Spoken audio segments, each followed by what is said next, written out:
جب سے ایران نے میمورنڈم آف انڈرسٹینڈنگ جو اسلام آباد میں سائن ہوا اس کو باقاعدہ معطل کیا، اس کے بعد دونوں ممالک کے ایک دوسرے کے اوپر حملے تیز ہو گئے ہیں، ایک دوسرے کی جو ملٹری انسٹالیشنز ہیں ان کے اوپر حملے بہت تیز ہو گئے ہیں۔ سینٹ کام نے اردن میں ایران کے حملوں کے جواب میں 2 فوجی اپنے ہلاک ہونے کی تصدیق بھی کر دی۔ امریکہ نے ایران پر مسلسل 8ویں رات بمباری کی ہے، جس کے جواب میں تہران نے بھی خلیجی ممالک میں میزائل اور ڈرون سے حملے کر دیے ہیں۔ سینٹ کام نے social media platform X پر جاری بیان میں کہا ہے کہ صدر ڈونلڈ ٹرمپ کی ہدایت پر 18 جولائی کی رات 11:30 بجے ایران پر فضائی حملوں کا ایک اور دور مکمل کیا گیا ہے۔ سینٹ کام نے بتایا کہ ان فضائی حملوں میں ایرانی فوج کی ساحلی نگرانی کے انتظام، فضائی دفاعی تنصیبات، بحری صلاحیتوں اور میزائلز اور ڈرونز کے ذخیرہ کرنے والے ٹھکانوں کو کامیابی سے نشانہ بنایا گیا تاکہ ایران کی فوجی طاقت کو کمزور کیا جا سکے۔ سینٹ کام نے یہ بھی تصدیق کی ہے کہ جمعے کے روز اردن میں ہونے والے ایرانی حملے میں 2 امریکی فوجی ہلاک جبکہ 1 لاپتہ ہیں۔ اس جنگ کے آغاز سے اب تک ہلاک ہونے والے امریکی فوجیوں کی تعداد 16 ہو گئی ہے جبکہ 420 سے زائد زخمی ہو چکے ہیں۔ اس کی طرف ہمیں دیکھا کہ ایران کا موقف بھی سامنے آیا ہے اور ایران کے سپریم لیڈر مجتبی خامنائی نے امریکہ پر مفاہمتی یادداشت کی خلاف ورزی کا الزام عائد کرتے ہوئے کہا ہے کہ مسلسل خلاف ورزیوں سے ثابت ہو گیا ہے کہ امریکی صدر ڈونلڈ ٹرمپ کے دستخط کی کوئی ساکھ نہیں ہے۔ انہوں نے اپنے بیان میں امریکہ کے لیے بڑا شیطان کی اصطلاح استعمال بھی کی ہے۔ ٹرمپ بھی اب ڈٹ گئے ہیں، انہوں نے کہا کہ مفاہمتی یادداشت ایران توڑے نہ توڑے انہیں اس سے کوئی فرق نہیں پڑتا۔ انہوں نے امریکی television network NewsNation کو انٹرویو دیا ہے اور کہا ہے کہ ایران کی جانب سے امریکہ ایران مفاہمتی یادداشت پر عمل نہ کرنے کے اعلان کو غیر اہم قرار دیتے ہوئے کہا کہ انہیں اس فیصلے کی کوئی پرواہ نہیں ہے۔ ٹرمپ نے ایک بار پھر اپنے موقف کو دہراتے ہوئے کہا کہ امریکہ کا بنیادی مقصد یہ یقینی بنانا ہے کہ ایران کسی بھی صورت میں جوہری ہتھیار حاصل نہ کر سکے۔ انہوں نے کہا کہ امریکی پالیسی کا محور ایران کے جوہری پروگرام کو محدود رکھنا ہے اور واشنگٹن اس معاملے پر اپنے موقف سے پیچھے نہیں ہٹے گا۔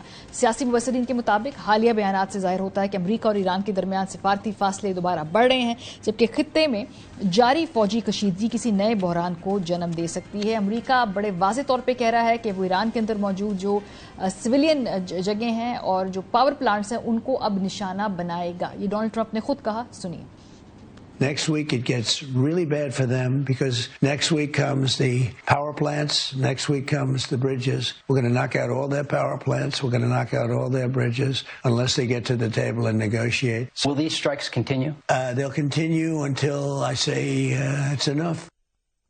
لیکن کیا یہ سب کچھ اتنا ہی آسان ہے؟ امریکی میڈیا اس حوالے سے تھوڑا سکیپٹیکل ہے۔ وال اسٹریٹ جرنل نے ایک اس حوالے سے رپورٹ جاری کی ہے اور وال اسٹریٹ جرنل سے گفتگو کرتے ہوئے ایک امریکی عہدیدار نے دعویٰ کیا ہے کہ ایران نے امریکی فضائی دفاعی نظام کے خلاف اپنی فوجی حکمت عملی میں اہم تبدیلیاں کی ہیں جس کے باعث اس کے میزائل پہلے کے مقابلے میں زیادہ مؤثر اور خطرناک ثابت ہو رہے ہیں۔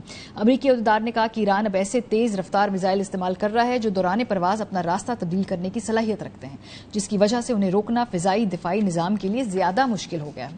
عہدیدار کے مطابق ان نئی تکنیکی تبدیلیوں کے باعث ایران کی حساس فوجی اور اسٹریٹجک اہداف کو نشانہ بنانے کی صلاحیت میں بھی نمایاں اضافہ ہوا ہے۔ انہوں نے کہا کہ ایرانی میزائلوں کی رفتار، پرواز کے دوران سمت تبدیل کرنے کی صلاحیت اور جدید ٹیکنالوجی امریکی اور اتحادی دفاعی نظام کے لیے نئے چیلنجز پیدا کر رہی ہے۔ امریکی عہدیدار نے اس بارے میں مزید تکنیکی تفصیلات فراہم نہیں کی، تاہم ان کا کہنا تھا کہ امریکہ اور اس کے اتحادی صورتحال کا مسلسل جائزہ لے رہے ہیں اور دفاعی حکمت عملی کو بھی اسی کے مطابق اپ ڈیٹ کیا جائے گا۔